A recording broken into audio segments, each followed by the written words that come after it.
1974 ஆண்டில் in 1974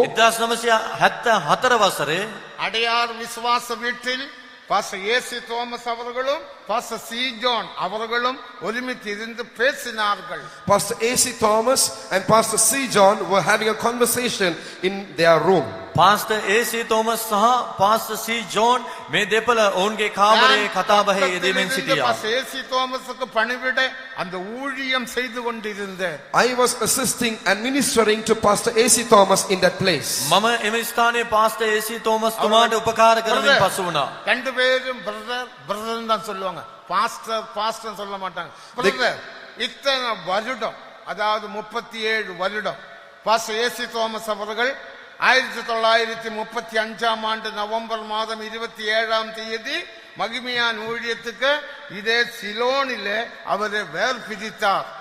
On 27th November 1935, Pastor AC Thomas was ordained for this ministry in Sri Lanka, and they were talking to each other, calling each other brother. They never called each other pastor, and they were talking particular things. 1935 November මාස 27 වෙනිදා මේ ලංකාවේ pastor AC Thomas තුමාව මේ කැපවුණා වූ සේවයට කැප කරනු ලැබුවා. මේ දෙදෙනා කතා කරේ සහෝදරයා කියයි පාස්ටර් කියා එකිනෙකාට අමතා ගත්තේ නැහැ. இத்தனை வருடம் நம்ம ஊழியம் செய்தோம். We have served God for such long years. සහෝදරයා අප කොපමණ වසර ගණනාවක් සේවය කළාද? அடுத்த தலைமுறை இனி கொஞ்ச நாளுக்குள்ள நம்ம ரெண்டு பேரும் மண் மறைந்து போய்விடும். In a short period of time, both of us would pass away. තව ටික කාලෙකින් අප දෙදෙනාම ඉක්ුත් වෙයි. அதே போல பாஸ்டர் ஏசி தோமஸ் அவர்கள் 1976 ஜூன் மாதம் 21ஆம் தேதி திங்கட்கிழமை பிற்பகல் 12:27க்கு திருவல்லா விசுவாச வீட்டில் வைத்த கர்த்தருக்குள் நித்திரையானார். In the Tiruvalla Faith Home in 1976, June 21st at 12:27 at the Tiruvalla Faith Home, he went to be with the Lord. 1976 වසරේ එක්තරා දිනයක පාස්ටර් තිරුවෙල්ලා ඇදිලි ගෘහේ ස්වාමින් වහන්සේ වෙතට ගියා. பேசிக்கொண்டிருக்கையில் While talking, කතා කරමින් සිටියදීම pastor Jacob Ratnasingam, pastor K C Varghese, pastor A G Chacko, pastor C N Samuel, இது ரெண்டு பேர் அவர் எல்லாரோடும் அவர் பேசிக்கொண்டிருக்கும் போது அவர் திடீர்னு சொல்லுகிறார், இதோ பாஸ்டர் பால் என்னை கூப்பிடுறாங்க, நான் போறேன் என்று சொல்லி போயிட்டார். when the saints of God, whom Pastor mentioned, were having a conversation amongst themselves, suddenly Pastor AC Thomas, he said, here Pastor Paul has come. He is asking me to come to him. Saying so, Pastor AC Thomas went to be with the Lord. Pastor තුමා දැන් පැවසුවා වූ ඒ ශ්‍රේෂ්ඨ සුද්ධවන්තයන් pastor AC Thomas වට කරගෙන සිටි අවස්ථාවේදී ඔහු කතා කරමින් සිටියදීම මෙන්න පාස්ටර් පෝල් ඇවිල්ලා කියා පැවසුවා. தலையிட்டு அடிக்கவில்லை, கையிட்டு அடிக்கவில்லை, ஐயோன்னு சொல்லவில்லை, பேசிக்கொண்டிருந்தார். பாஸ்டர் ஜெய்கப்பை பார்த்த ஜெய்கப் ரத்னசிங்கம் பார்த்த ஜெய்கப் தைரியமாக இருக்கணும், பல விஷயங்கள் நான் கூட இருந்தேன், ஆனால் பாஸ்டர் பால் வந்திருக்கு, என்னை கூப்பிடுறாங்க, நான் போறேன்னு சொன்ன மண் மறைந்து போனார். He did not toss his hand or his body. No, he did not make any funny noises, but he was in perfect good health. And while having a conversation, he looked at Pastor Jacob and said, Pastor Jacob, you ought to be courageous and bold.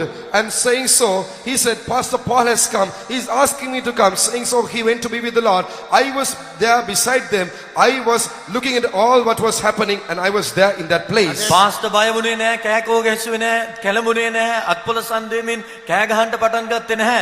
ඔහු pastor ජේකබ් රත්නසිංහම අමතා ධෛර්යයෙන් සිටින්න කියා පැවසුවා. මෙන්න pastor Paul ඇවිත් සිටිනවා කියා ඔහුගේ දෙනෙත් පියාගත්තා. එලෙස ඔහු උන්වහන්සේ වෙතට ගමන් කළා. මා මේ සියල්ල මාගේ සිහසින් දුටුවා. ඇයිද නම් මම ඔවුන්ට උපකාර කරමින් පසු වුණ බැවින්. அதே போல 1977ஆம் ஆண்டு ஜனவரி மாதம் 13ஆம் தேதியில் பாஸ்டர் சி ஜானும் அக்கர நாட்டில் போய் சேர்ந்தார். On the 13th of January 1977, even Pastor C. John went to the other shore. 77 ජනවාරි මාසේ පාස්ටර් C. ජෝන්ද එතර වුණා. 74ல் அவர் பேசுகிறார். They were talking, they were having a conversation in 1974. මේ සියල්ල කතා බහ කරගත්තේ 77 වසරේ. நமது காலத்துக்கு பிறகு அடுத்த தலைமுறை இதெல்லாம் பேசுவாங்களா? After our time, would the coming generation talk about all these doctrines? අපගේ කාලයෙන් පසුව මතු පැමිණෙන පරම්පරාව මේ ඉගැන්වීම් ගැන කතා කරයිද? அவங்களுக்கு நாம் என்ன மெட்டீரியல் வைத்திருக்கிறோம், புஸ்தகங்கள் வைத்திருக்கிறோம். What material have we to give to them? ඔවුන් උදෙසා අප තබා තිබෙන පොත්පත් මොනවාද? இருதயத்தின் அன்பை பாருங்கள். Look at the love which was in their heart. ඔවුන්ගේ සිත් තුළ තිබුණා වූ ප්‍රේමය அடுத்த බලන්න. தலைமுறையை குறித்துள்ள அன்பு, Love concerning the following generation. ඊළඟ පරම්පරාව ගැන වූ சபையை ප්‍රේමය. குறித்துள்ள அன்பு, Love towards the church. සභාව ගැන වූ ප්‍රේමය. அடுத்த தலைமுறை பேச வேண்டும். The next generation too should talk about these. ඊළඟ පරම්පරාවද මේ දේවල් කතා කළ යුතුයි. அப்படியே அவர் அந்த பிரஸுக்காக ஒரு லேண்ட் வாங்கினார். So with this intention, they bought a plot of land in order to put up a press. මේ අරමුණ අරඹයා මුද්‍රණාලය ඉදිකිරීම උදෙසා ඉඩමක් මිලට ගත්තා. பஸ் எஸ்பி அனஸ்ட் வந்து அந்த இடத்துல ஒரு பிரஸ் ஷெட் போட்டு பிரஸ் வாங்கி போட்டார். Pastor S.B. Ernest came and he put up a tent and then he put up a press in that place. Pastor S B. Ernest ඇවිත් එම ස්ථානයේ ගොඩනැගිලි ඉදිකර මුද්‍රණ යන්ත්‍ර මිලට ගත්තා. நமக்கு இப்போது தேவையான 47 புஸ்தகங்கள் தேவன் தந்திருக்கிறார். Now God has given us 47 books which we need. අපට අවශ්‍ය වන්නා වූ පොත් 47ක් දැන් උන්වහන්සේ අපට දී அதில் තිබෙනවා. 15 புஸ்தகங்கள் உபதேச புஸ்தகங்கள். Out of them 15 books are doctrinal books. එන් පොත් 15ක් ඉගැන්වීම් පොත්. தேவனை குறித்துள்ள உபதேசம், மீட்பை குறித்துள்ள உபதேசம், மனம் திரும்புதலை குறித்துள்ள உபதேசம், ஞானஸ்நான உபதேசம், இப்படியே எல்லா விஷயத்தை குறித்துள்ள உபதேசங்கள் 15 புஸ்தகங்கள். Doctrine about God, doctrine about redemption, doctrine about water baptism, so on and so forth. We have 15 doctrinal books. දෙවියන් වහන්සේ ගැන, මිදීම ගැන, ගැලවීම ගැන, වතුර බෞතිස්මය වැනි මෙවැනි ඉගැන්වීම් 15ක් ගැන පොත් තිබෙනවා. இந்த புஸ்தகங்களை நீங்கள் வாங்கி வாசிக்கணும். You have to purchase these books and read them. මේ පොත් මිලටගෙන ඔබට කියවිය හැකි. டெய்லி 10 பேஜ் குடும்பமாக நீங்கள் இருந்து வாசித்து டிஸ்கஷன் பண்ணி அதிலிருந்து பிரேயர் பாயிண்ட் எடுத்து டெய்லி நீங்கள் ஜெபிக்கணும். As a family you should gather daily and read 10 pages of those books and then meditate, and you ought to take certain points of them and pray in your family ඔබගේ prayers. පවුල එක්ව ඒ පොත් වලින් පිටු 10 බැගින් දිනයකට කියවා ඒ මෙනෙහි කොට ඒන් යාඥා කරගෙන உபதேச ඔබ புஸ்தகத்தை යාඥා කළ යුතුයි. அலட்சியம் பண்ணாதீர்கள். Do not belittle these doctrinal books. ඉගැන්වීම් පොත් සුළු කොට සිතන්න එපා. பரிசுத்தவான்களோட வாஞ்சை, These verse the desire of the saints. මේ සුද්ධවන්තයන්ගේ ආශාවයි. அடுத்த தலைமுறை இது பேச வேண்டும், சபையானது வளர வேண்டும். The next generation should speak about these doctrines and they should grow. මීළඟ පරම්පරාව මේ කතා කළ යුතුයි. ඔවුන් වර්ධනය විය இனி යුතුයි. நம்முடைய விஷயத்துக்கு வாங்க. Now let us come to our matter. නැවත අපගේ විශ්වාසයට පැමිණෙමු. பரிசுத்தாவியினால் மனதில் பரிசுத்தம். Through the Holy Spirit we need holiness in our mind. ශුද්ධාත්මයන් වහන්සේ කරුණු කරගෙන මනසේ ශුද්ධකම. மனது என்பது பல விஷயங்களோட இருப்பிடம் தான். மனது என்பது பல விஷயங்களோட இருப்பிடம். When you say mind, it is the seat of many things. මනස වනාහි සමහර දේවල් වල සිංහාසනයයි. சிந்தனை, சித்தம், Thoughts. அறிந்து கொள்ளுதல், புரிந்து கொள்ளுதல், ஞாபகம், தியானம், தேடுதல், நினைவுகள், இதெல்லாத்தினுடையும் இருப்பிடம் தான் மனது என்று சொல்லப்படுகிறது. This mind is the seat of thoughts, imaginations, intentions, understandings, reasoning, so on and so forth. සිතුවිලි, කැමැත්ත, දැනගැනීම, තේරුම් ගැනීම, මතකයේ වැනි මේ දේවල් වල සිංහාසනය මනසයි. இது எல்லாம் தேவனுக்கு ஏற்றதாக, பரிசுத்தமுள்ளதாக, ஜெயமுள்ளதாக மாற்றப்பட வேண்டும் என்று 19ஆம் சங்கீதம் 14ஆம் வசனத்தில் நாம் வாசிக்கிறோம். In 19th Psalm, the 14th verse, we see all these should be in accordance to God and holy. මේ සියලු දේ දෙවියන් වහන්සේ ඉදිරියේ පිළිගැනීමට සුදුසුව තිබිය යුතු බව 19 වෙනි ගීතාවලියේ 14 වන පදයේහි අප කියවනවා. என் மீட்பெரும் கண்மலையுமாகிய கர்த்தாவே, வாயின் வார்த்தைகளும் இருதயத்தின் தியானமும் உமது சமூகத்தில் பிரீதியாய் இருப்பதாக. Let the words of my mouth and the meditation of my heart be acceptable in thy sight, O Lord, my strength and my redeemer. මාගේ පර්වතයේද මිදුම් කාර්යද වූ ස්වාමිනී මාගේ මුඛයෙහි වචනය හා සිතෙහි භාවනාද ඔබ ඉදිරියෙහි පිළිගැනීමට සුදුසු இவ்விதமான වේවා. விஷயங்களுக்காக நீங்க டெய்லி ஸ்தோத்திரம் பண்ணுங்க, ஜெபியுங்கள், ஆவியில் நிரம்புங்கள், மனதை அபிஷேகத்தினால் நிரப்புங்கள். You ought to pray, praise God, receive an anointing for these things, and always let your mind be filled with the anointing of God. දිනපතා යාඥා කරන්න උන්වහන්සේගේ වචනය කියවන්න උන්වහන්සේගේ ආලේපයෙන් ඔබගේ මනස පුරවාගෙන තබා ගන්න. எபேசியர் 4 அதிகாரம் 23 வசனத்தை வாசிக்கும் போது When we read Ephesians 4:23, එපිස 4:23 உங்கள் உள்ளத்திலே புதுதான ஆவி உள்ளவர்களாகி என்று நாம் வாசிக்கிறோம். we read, be renewed in the spirit of your mind. නුඹලාගේ චිත්තාත්මයෙන් අලුත් කරනු ලැබ කියා முதலில் කියවනවා. அபிஷேகம் இறங்குவது மனதில்தான்.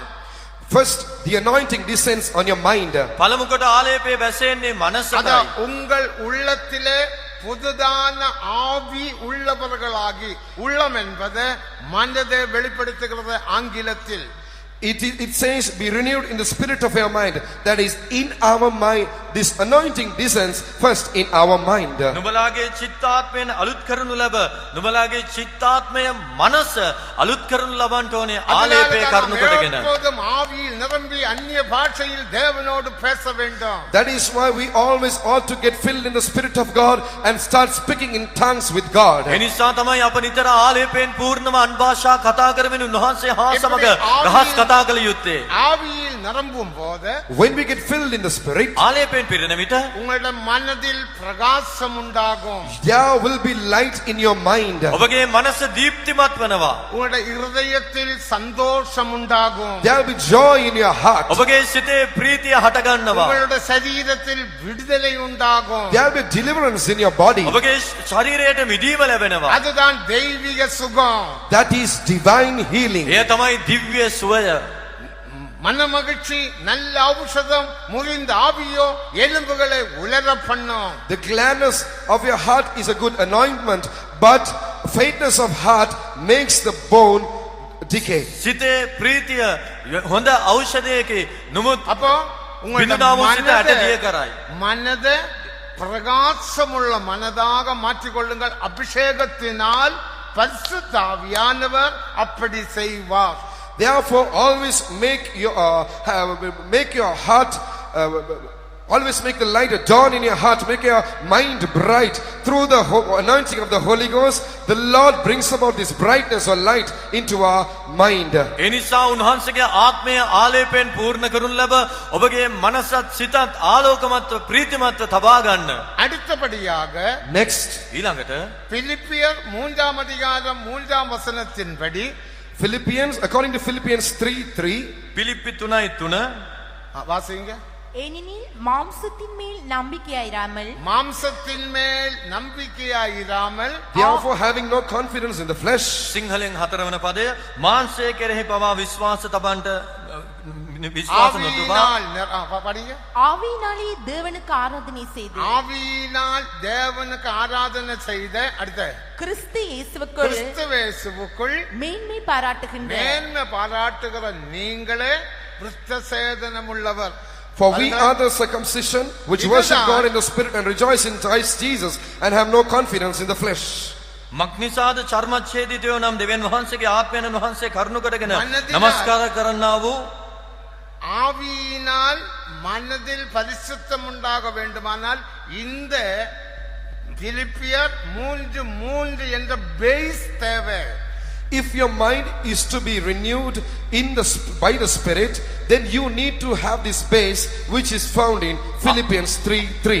ආත්මයන් වහන්සේ කරුණු කොටගෙන අලුත් කරනු ලබන්ට නම් පිලිප්පි 3 වන පරිච්ඡේදයේ 3 වන පදයේ එම පදනම අවශ්‍යයි. மாம்சத்தின் மேல் நம்பிக்கையாயிராமல் having no confidence in the flesh. මාංශය තුල විශ්වාසයක් නැතිව அந்த இடத்தில் மாம்சம் என்பது சுயத்தை வெளிப்படுத்துகிறது. In this place, when you say flesh, it shows self. මේ ස්ථානයේ මාංශයේ මමත්වය පෙන්වයි. சுயத்தின் மேல் மேல் நம்பிக்கையாயிராமல் having no confidence in self, මමත්වය ගැන විශ්වාසයක් නොතබා ஆவியினால் தேவனுக்கு ஆராதனை செய்த worshipping God in the spirit, ආත්මයන් වහන්සේ කරුණු කොටගෙන නමස්කාර කරන්නා වූ கிறிஸ்துவேசுவின் மேல் மேன்மை பாராட்டுகிற நீங்களே விருத்த சேதனம் உள்ளவர். and rejoicing in Christ, they are the ones who are of true circumcision. ක්‍රිස්තුස් යේසුස් වහන්සේ තුල පාරට්ටු කරගන්නා වූ නුඹලාම චර්මච්ඡේදිතයන්ය. இருதயத்திலும் விருத்த சேதனம் தேவை. We need circumcision in our heart. සිතෙහි චර්මච්ඡේදනය අවශ්‍යයි. ரட்சிப்பில் விருத்த சேதனம் உண்டு.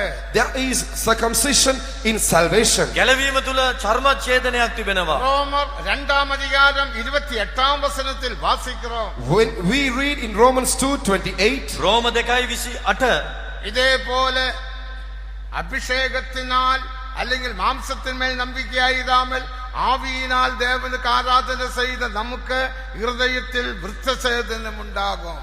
the circumcision is that of the heart in the spirit and not in the letter, whose praise is not of men but of God. මාංශය කෙරෙහි විශ්වාසය නොතබා දෙවියන් වහන්සේගේ ආත්මය කරුණු කරගෙන නමස්කාර කරන්නා වූ ක්‍රිස්තුස් වහන්සේ ගැන පාරට්ටු කරගන්නා වූ තැනැත්තන් තුල ඔවුන්ගේ සිත් තුල චර්මච්ඡේදනය දක්වනු ලබනවා. பரிசுத்த பவுல் சொல்றார், வேண்டுமானால் நானும் மாம்சத்தின் மேல் நம்பிக்கையை வைத்து ஜீவிக்கலாம்.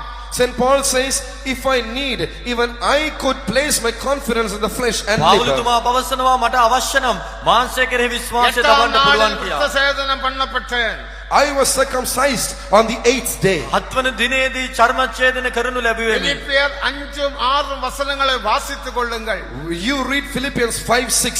පිලිප්පි 5:6 කියවා බලන්න. இவை எல்லாவற்றையும் நான் குப்பையாக எண்ணுகிறேன். But I consider all these things as dung. මේ සියල්ල කුණු ලෙස இந்த සලකමි. மாம்சத்துக்குரிய காரியங்களை நான் குப்பையாக எண்ணுகிறேன். I consider all things after the flesh as dung. මේ මාංශය වූ සියල්ල මම කුණු ලෙස සලකමි. மாம்சத்தின் மேல் நம்பிக்கையாயிராமல் Having no confidence in the flesh. මාංශය කෙරෙහි විශ්වාසය නොතබා கிறிஸ்துவின் மேல் நம்பிக்கையை வைத்து நாம் ஜீவிக்க வேண்டும். We have to live placing our confidence in Christ. ක්‍රිස්තුස් වහන්සේ කෙරෙහි අපගේ විශ්වාසය බලාපොරොත්තුව තබා ජීවත් විය යුතුයි. முதலாம் கோரிந்தியர் 1 அதிகாரம் 29 வசனத்தை வாசிக்கும் போது That is why when we read 1 Corinthians, the first chapter, the 29th verse, එනිසා පළවෙනි කොරින්ති 1:29 කියවන විට மாம்சத்தின் மேல் ஒருவனும் நம்பிக்கையாயிராமல் தேவன் அப்படி செய்தார். that no flesh should glory in this presence of God, God did in this manner. එසේ කොයි මනුෂ්‍යයෙක්වත් දෙවියන් වහන්සේ ඉදිරියේ පාරට්ටු නොකරගන්නා පිණිස එලෙස කළා. வைத்தியமானவரை ஊழியத்துக்கென்று தேவன் வேர் பிரித்தார், அஞ்ஞானிகளை வேர் பிரித்தார் என்ற 5 விஷயத்தை நாம் 26, 27, 28 வசனங்களில் வாசிக்கிறோம். When we read 26, 27 and the 28 verses, we're able to see that God had separated the foolish things and the base things and the weak things, and so 5 such things on this earth in order to serve Him. එනිසා 26, 27, 28 පද කියවන අවස්ථාවේදී මෝඩ වූ පහත් වූ මේවැනි ආකාර 5 ආකාර දේවල් ගැන එහි ස්ථානයේ සඳහන් වෙනවා. நம்முடைய சுயத்தை நாம் எங்கும் வெளிப்படுத்தலாகாது. அத வாட்ஸ்அப்பிலோ ஃபேஸ்புக்கிலோ ஆன்லைன்லோ ஒன்னில நாம் வெளிப்படுத்துகிறது இல்ல. We should not show our flesh or manifest our flesh in any place. That's why we do not manifest or do anything or show ourselves off in Facebook or WhatsApp or online or any such thing. එනිසා අපගේ මාංශය නම් මමත්වය කිසිවිටකත් කිසිවක් කරනු කොටගෙන අපේ ලිතරම් නොකළ යුතුයි. தேவன் நம்மை ஆசீர்வதிப்பார். God will bless us. දෙවියන් වහන්සේ අපට ආශිර්වාද කරනසේක. தேவன் நமக்கு வீடு தருவார், பணம் தருவார், கார் தருவார், எல்லாம் தருவார். God will give us a house, He will give us a car, He will give us money, He will give us everything, all things. දෙවියන් වහන්සේ අපට ගෙවල් දොරවල් යාන වාහන මුදල් හදල් මේ සියල්ල ලබා දෙනවා. மனதில் பரிசுத்தமாக்கப்படுகிறவர்கள் அதெல்லாம் குப்பையாக, அது வீணாக അല്ലെങ്കിൽ வனாந்தரமாக அவர்கள் எண்ணுவார்கள். All those who are sanctified in their mind will consider all those things as dung, as base things, as a wilderness unto them. මනසේ පවිත්‍රත්වයට කැමති වන පිරිසුදුකම ලබා ගත්තා වූ අයවලුන් ඒ දේවල් සියල්ල කුණු කස්සල මෙන් உலகத்திலே සලකුණු எல்லா ලබනවා. பொருட்களையும் குப்பையாக நாம் எண்ண வேண்டும். We should consider all things of this world as dung. මේ ලෝකයේ සියල්ල අප කුණු මෙන් සැලකිය යුතුයි. அப்போதுதான் கொலோசியர் 3 அதிகாரம் 10 வசனத்தில் வாசிக்கிறது போல Just as we read in Colossians 3:10, කොලොස්සි 3:10 කියවන පරිදි நம்மை சிருஷ்டித்தவனுடைய சாயலுக்கு ஒப்பாக புதிய மனிதனை தரித்து கொள்ளலாம். And we can put on the new man after the image of that who created us. අලුත් මනුෂ්‍යව මැව්වා වූ රූප තනන් වහන්සේගේ රූපයේ ලෙස අප අලුත් කරනු ලබන්නේ. தேவனுக்கு மகிமை. Glory be to God. දෙවියන් වහන්සේගේ නාමයට මහිම වේවා. கிறிஸ்துவே நாம் தரித்து கொள்ளலாம். We can put on Christ. ක්‍රිස්තුස් වහන්සේව පැලඳ ගන්නට පුළුවනි. கிறிஸ்துவே நமக்கு எல்லாவற்றிலும் எல்லாம். Christ is all in all for ක්‍රිස්තුස් us. වහන්සේ අපට සියල්ලෙන් සියල්ලයි. மேலும் 2 கொரிந்தியர் 5ஆம் அதிகாரம் 17ஆம் வசனத்தை வாசிக்கும் போது When we read 2 Corinthians, the 5th chapter, the 16th and the 17th verses, දෙවෙනි කොරින්ති 5 වෙනි පරිච්ඡේදයේ 16 17 කියවන 16th, 17th verses, நம்ம என்ன வாசிக்கிறோம்? what do we read in that place? කුමක්ද කියවන්නේ? மாம்சத்தின்படி ஒருவனேயும் அறியேன். Wherefore henceforth we no man after the flesh. මාංශාකාරයෙන් කිසිවෙක් දැන නොගනිමුව. மாம்சத்தின்படி இயேசுவை அறியேன். We do not know Christ after the flesh. මාංශයෙන් ක්‍රිස්තුස් වහන්සේව දැන නොගනිමුව. பரிசுத்தாவியினால் உந்த மனதில் பரிசுத்தப்பட வேண்டுமானால் If we ought to be sanctified in your mind by the Holy Spirit, සුද්ධාත්මයන් වහන්සේ කරුණු කොටගෙන ඔබගේ මනස පවිත්‍ර වන්නට නම් உந்த இனத்தையும் உந்த ஜாதியையும் உந்த படிப்பையும் உந்த சம்பத்தையும் எல்லாவற்றையும் நீ அறியாமல் காணப்பட வேண்டும். you should not know all your kith and kin, or your kindred, all your money, all your education, all your profession, everything. You should not know them after the flesh. ඔබගේ ජාතිය ඔබගේ කුලය ඔබගේ මුදල් හදල් රැකියාව මේ තනතුරු සියල්ල ඔබ අමතක කර දකින්න ලබන්න ඕනේ. அறியாமல் ஜீவிக்கும் போது When we live in this manner, not knowing those things after the flesh, ඒ සියල්ල නොදන්නාක් මෙන් ජීවත් වන විට 2 கொரிந்தியர் 4ஆம் அதிகாரம் 6ஆம் வசனத்தின்படி according to 2 Corinthians 4:6, දෙවෙනි කොරින්ති 4:6 පරිදි அவருடைய அறிவின் மகிமையின் ஒளி உனக்குள் பிரகாசிக்கும் என்று வாசிக்கிறோம். we see that උන්වහන්සේගේ ආත්මයන් වහන්සේගේ ආලෝකය නුඹලා තුල බබලන බව එහි කියවනවා. the light of the knowledge of the glory of God shall shine in you. மகிமையின் அறிவாகிய ஒளி உனக்குள்ளே பிரகாசிக்கும். The light of the knowledge of the glory of God shall shine in you. දෙවියන් වහන්සේගේ තේජසේ දැනගන්ම නැමැති ආලෝකය ඔබ அப்போது තුල நீ බබලනවා. வேதத்தை வாசிக்கும் போது உனக்கு வெளிப்படுத்தல் உண்டாகும். Then when you read the word of God, you will receive එවිට revelation. දේව වචනය කියවන විට ඔබට එළිදරව් ලැබෙනවා. நிரம்பும் போது உனக்கு தரிசனங்கள் உண்டாகும். When you get filled in the Spirit of God, you will receive visions. ඔබ ආත්මයෙන් පූර්ණ වන විට ඔබ දර්ශන நீ දකිනවා ඇත. தேவனோடு நெருங்கி ஜீவிக்கலாம். தேவன் உன்னோடு பேசுவார். You can live in close communion with God and He will speak to you. ඔබට දෙවියන් වහන්සේ හා සමග සමීපයෙන් ජීවත් විය හැකි වෙනවා. இவ்விதமாக ரோமர் 8ஆம் அதிகாரம் 6ஆம் வசனத்தின்படி According to Romans 8:6, රෝම 8:6ට අනුකූලව ஆவியின் சிந்தையில் நீ காணப்படலாம். we can be spiritually minded. ආත්ම ඇල්ම නැත්නම් ආත්මික මනසක් ඇතුව සිටින්න පුළුවන්. ஜீவனும் சமாதானமும். To be spiritual minded is life and peace. ආත්මය ඇල්ම ජීවනය හා සමාදානය. மாம்சீக சிந்தையோ மரணம். To be carnally minded is death.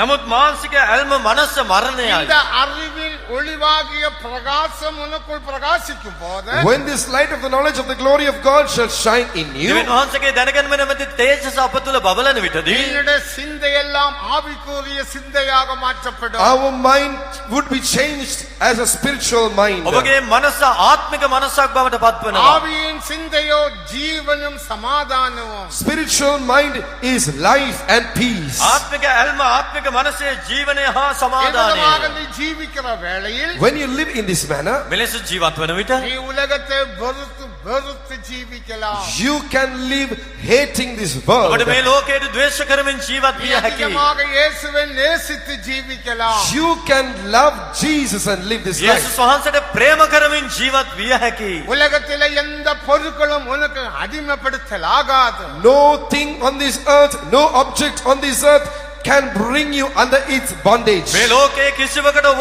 වහල් කරගෙන තබා ගන්නට නොහැකි වෙනවා. ஆனபடியினால் இயேசு சொல்லும் போது யோவான் 17ஆம் அதிகாரம் 16ஆம் வசனத்தின்படி When Jesus says in John 6:16, Yohan 17:16, Yohan 17:16 நான் உலகத்தான் அல்லாதது போல இவர்களும் உலகத்தார் அல்ல.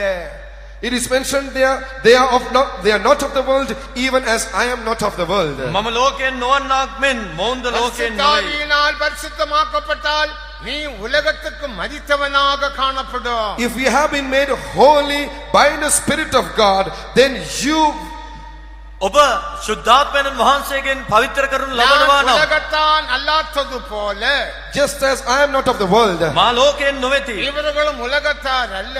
even they are also not of this ඔහුද world. ලෝකයෙන් නොවේති. உலகம் என்ன? What is the world? ලෝකය යනු කුමක්ද? 1 யோவான் 2 அதிகாரம் 16 வசனத்தின்படி கண்களின் இச்சை, ஜீவனத்தின் பெருமை, மாம்சத்தின் இச்சை. Just as it is mentioned in 1 John 2:16, lust of the eyes, lust of the flesh, and the pride of life. පළවෙනි යොහාන් දෙවෙනි පරිච්ඡේදයේ 16 වෙනි පදයට අනුකූලව මාංශ තෘෂ්ණාව, ඇස්වල என் තෘෂ්ණාව, வார்த்தைகளை ජීවිතයේ අහංකාරකම முடிக்கிறேன். වෙනවා. இனி நிறைய விஷயங்கள் உண்டு. இதோட இந்த வார்த்தைகளை முடிக்கிறேன். There are so many things to mention, but I shall conclude with this. පවසන්ට බොහෝ දේ තිබෙනවා. නමුත් මා මේ හා සමග பரிசுத்த නවතන්නම්. ஆவி நிரம்பும் போது மகிமையின் அறிவாகிய ஒளி உனக்குள்ளே உண்டாகும். When we get filled in the Spirit of God, then the light of the knowledge of the glory of God shall be found, shall come into your heart. ඔබ ශුද්ධාත්මයෙන් පූර්ණ වන අවස්ථාවේදී දෙවියන් වහන්සේගේ තේජස නැමැති දැනගැන්ම ඔබගේ මනස තුල බබලනවා. ஒரே ஒரு உதாரணத்தை சொல்லி முடிக்கிறேன். Let me mention just one example and finish. 4 plus 4 எத்தனை? How much is 4 plus 4? හතර ධන හතර. எத்தனை? How much is 4 plus 4? හතර ධන හතර කීයද? 8. 8. கரெக்ட். Correct. நான் ஒரு பையன்கிட்ட கேட்டேன், டேய் 4 4 எத்தனை? I asked a அவன் boy. சொன்னான் 8ன்னு சொன்னான். I asked நான் about சொன்னேன், டேய் 8 கிட்ட எல்லாம் சொல்லாதடா. 4 4 எத்தனை? அவன் சொன்னான் 7. உனக்கு விளங்குறது இல்லையா? I asked a boy, how much is 4 plus 4? சொல்லு சொல்லு He சொல்லு. said 8. Following Then once again I asked, is it true? How much is 4 plus 4? Then he quickly Nine. said 7. මම පොඩි ළමයෙක් අමතා ඇහුවා 4යි 4යි මරුවනේ කීයද කතා. කියලා 8යි කිව්වා. 8 කියන්න එපා කිව්වා. මම 7යි කිව්වා. 4 4 எத்தனை? I asked him, pay attention, how much is 4 and 4? 4 9. He said 4 and 4, 9. ඊළඟට ඇහුවා 4යි 4යි කීයද? එවිට කිව්වා 9යි நான் කියලා. இப்படி பேசிக்கொண்டே இருக்கும்போது Even as I was talking to him, මෙහෙම කියන කතා කරමින් ඉන්න சின்ன විට பையன் வந்தான். a very small boy came to that තවත් කුඩා place. දරුවෙක් ආවා. பாஸ்டர் அதே கேள்வி என்கிட்ட கொஞ்சம் கேட்டு பாருங்க. Pastor asked me the very same question from me. ඒ ප්‍රශ්නෙම මගෙන් අහන්න පාස්ටර්. இந்த பெரிய பையனே சொல்லவில்லை, இப்ப நீ என்னோட குட்டி பையன் சொல்ல போற. This big boy himself couldn't answer my question.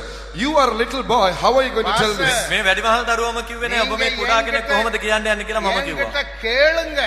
He insisted saying, Pastor, ask me. Pastor මගෙන් අහන්න. 4 4 எத்தனை? How much is 4 plus 4? 4යි 4යි කීයද? 8. He said 8. 8යි. 8 கிட்ட எல்லாம் சொல்லாதடா. 4 4 எத்தனை? I asked him, don't say 8. How much is 4 plus 4? 8යි කියලා කියන්න එපා. 4යි 4යි කීයද? அவனை ஏமாற்றியது போல என்ன ஏமாற்றலாம் என்று நினைக்காதீங்க. He said, Pastor, just like you don't think you can deceive me, just like you deceived that boy. Pastor ඒ ආව රැවටුවා වගේ මාව රවට්ටන්න පුළුවන් කියලා இதே හිතන්න එපා. போல In this same manner, මේ වගේ 4 8 தான் கணக்கினுடைய மகிமையின் அறிவு. the answer 8, the 4 plus 4 is 8. This answer is similar to the light of the knowledge of the glory of God. 4යි 4යි එකතු කරාම நீங்க 8යි ඒක තමයි ගණිතයේ ராத்திரியில මහිමය. தூங்கினாலும் கூட 4 4 எத்தனை? 8. அமெரிக்கா போனாலும் 4 4 எத்தனை? 8. அதுதான் அறிவின் மகிமையின் ஒளி. Even when you are asleep, if you ask, say, how much is 4 plus 4? 8. Even if you go to America and they ask you how much is 4 plus 4, it's 8. This is the light of the knowledge of the glory of God. ඔබ කොහේ ගිහිල්ලා 4යි 4යි කීයද කියලා ඇහුවොත් 8 තමයි උත්තරේ. ඒක තමයි මහිමය. அதே போல In the same manner, உபதேசத்தினுடைய அறிவில் நீங்கள் பூர்ணராக காணப்படும். கொலோசியர் 1 அதிகாரம் 21 வசனம். கேட்ட சுவிசேஷத்தினால் உண்டாகும் நம்பிக்கையை விட்டு அசையாமல் ஸ்திரமாக உறுதியாக விசுவாசத்தில் நிலைத்திருப்பீர்களானால் அப்படியாகும்.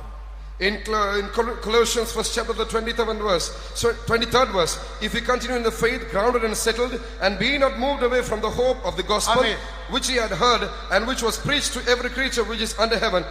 පළවෙනි කොලොස්සිය 1:23 නුඹලා සුභාරංචියේ බලාපොරොත්තුෙන් අහක් නොවි ඇදහිල්ල පිටි ස්ථිරව සිටින්නහු නම් එසේ වන්නේය. එසේ සුභාරංචිය නුඹලා අසුභවිය. அன்படியினால் உபதேசத்தில் உறுதியாய் நிற்போமாக. Therefore, let us be steadfast in the doctrine. එනිසා ඉගැන්වීම තුළ ස්ථිරව සිටිමු. சாத்தான் தந்திரம் உள்ளவன். Satan is deceptive. යක්ෂයා වංචනිකයි. நித்திய மனவாட்டியாகும்படி உனக்காக எனக்காக இயேசு இவ்வளவு பாடுபட்ட கல்வாரியில் இரத்தத்தை சிந்தினார். Jesus suffered to such an extent on the cross of Calvary, shed his blood and died for you and me in order to form you and me as the eternal bride. යේසුස් ක්‍රිස්තුස් වහන්සේ ඉමහත් වේදනාවක් විඳින්මින් තමන් වහන්සේගේ ජීවිතය කල්වාරි කුරුසේ පූජා කළේ ඔබවත් මාවත් තේජාන්විත මනාලි ලෙස මාර කරන පිණිසයි. கொஞ்சம் எழும்பி நிற்போம். Let us all stand up. අප මදක් නැගිට සිටිමු. ஏற்கனவே நேரமாய் விட்டது. Now it's already late. අපගේ ஒரு වේලාව අංජන අවසන් නිමිடம். වී තිබෙනවා. For another 2 more minutes. வினாடி இந்த දෙකක්. உபதேசத்தின்படி நான் ஜீவிக்க வேண்டும் என்று வாஞ்சிக்கிறவர்களின் மேல் தேவனுடைய வல்லமையின் அபிஷேகம் பரலோகத்திலிருந்து சீயோனிலிருந்து இறங்க போகிறது. A mighty anointing from God and from Zion is going to descend on all those who Amen. desire to live Hallelujah. steadfast in this doctrine. මේ ඉගැන්වීම පිට ස්ථිරව පිහිටා සිට එපරිදි ජීවත් වන්නට කැමති සියලු දෙනා කෙරෙහි සියොන්හි සිට දෙවියන් වහන්සේගේ ආලේපය ගලා පැමිණෙන්නට යනවා. அந்த அபிஷேகத்தை பெற்றுக்கொள்ளுங்கள். All receive that anointing. ඒ ආලේපය ලබා ஆண்டவரே, ගන්න. உம்மை போல என்னை மாற்றும். Lord, make me just like you. ස්වාමිනේ ඔබ වහන්සේ මෙන් මාවත් වෙනස් කරන්න. கிறிஸ்துவின் அன்பை விட்டு என்னை பிரிப்பவன் யார்? Who can separate me from the love of Christ? ක්‍රිස්තුස් වහන්සේගේ ප්‍රේමයෙන් මා වෙන් කරන්නේ உமக்காக කවුද? ஜீவிக்க உமக்காக ஜீவிக்க வல்லமையின் அபிஷேகத்தை எனக்கு தாரும் என்று சொல்லி பெற்றுக்கொள்ளுங்கள்.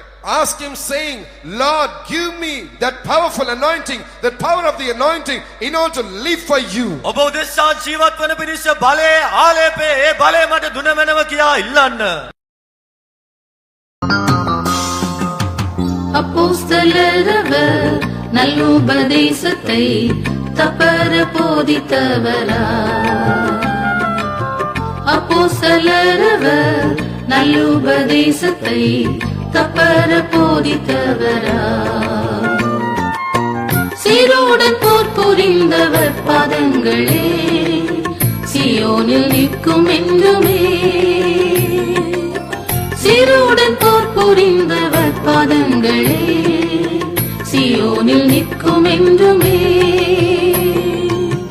சியோனில் கேட்குதே அஜய கீதமா துயவ ஜீவியமதே